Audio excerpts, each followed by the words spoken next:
What's up, folks? Derick here from Mocha Breakdowns. We have one final card left on the UFC 2025 calendar, and I want to talk about one of my favorite plays on this fight card. It is on the prelims right here, so not one of the main cards. We'll break that down on the Bloody Water podcast. Feel free to tune into that. Should be a link somewhere down below to catch that.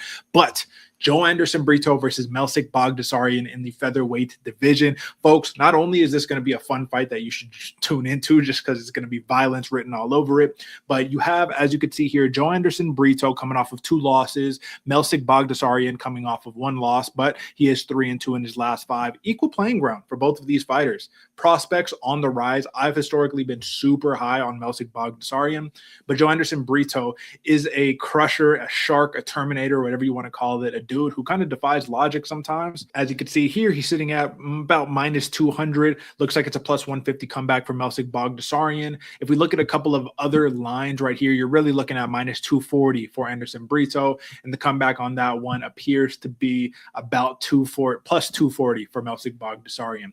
But this is going to be my favorite play on the entire fight card thus far, because we're going to go for Joanderson Brito to win inside the distance at minus 110 against Baghdasaryan.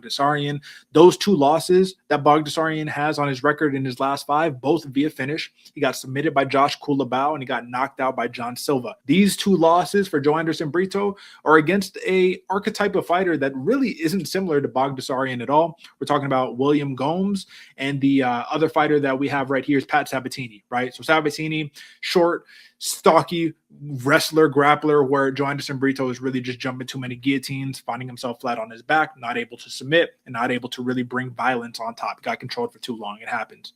William Gomes is the other guy that Joanderson Brito lost to recently, who is super tall, lanky, crazy frame, very, very cerebral tactical fighter, where you can't really be mad that Brito lost. He got to the clinch. He got to the body work. He got to the takedown. He just could not submit Gomes, and Gomes did a really good job of playing the game, playing the strength in the frame game, and just not getting off balance, not allowing him to take advantage of those spots. Outlier aside, Baghdasaryan has to make this a clean kickboxing affair for 15 straight minutes, and with the pressure and the tenacity of Brito, I just don't see it happening. A couple of stats really quickly that I did want to bring up because I think that these would absolutely be useful. It's going to be strength of schedule right here. You can see Baghdasaryan he has a lower quality resume. I guess that's the best way that I can put it. The fighters that he has beat, 13-9. The fighters that he's lost to, 7-5-1. Now, for Joanderson Brito, the fighters he's beat, 38-22. The fighters he's lost to, 16-9 right here.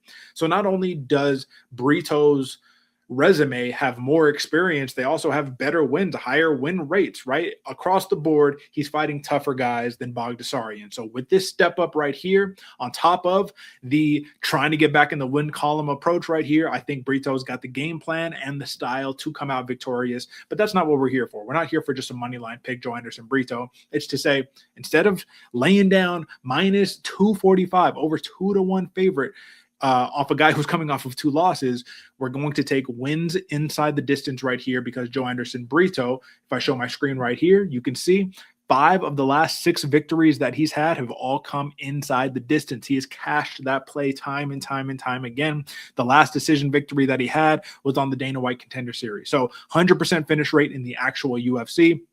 Again, Baghdasaryan for losses in the UFC, 100% finish rate as well. So with that being said, that's our favorite play, Joanderson Brito. If you want to learn more about the main card affair, other plays that we have, you can always tune in here. But the Bloody Water podcast is going to be your next best bet, where I host that with my buddy AJ every single week. But then again, there's only one fight card left, so tune in for the last one of the year. That's it for this round of Mocha Breakdowns. Until next time, peace.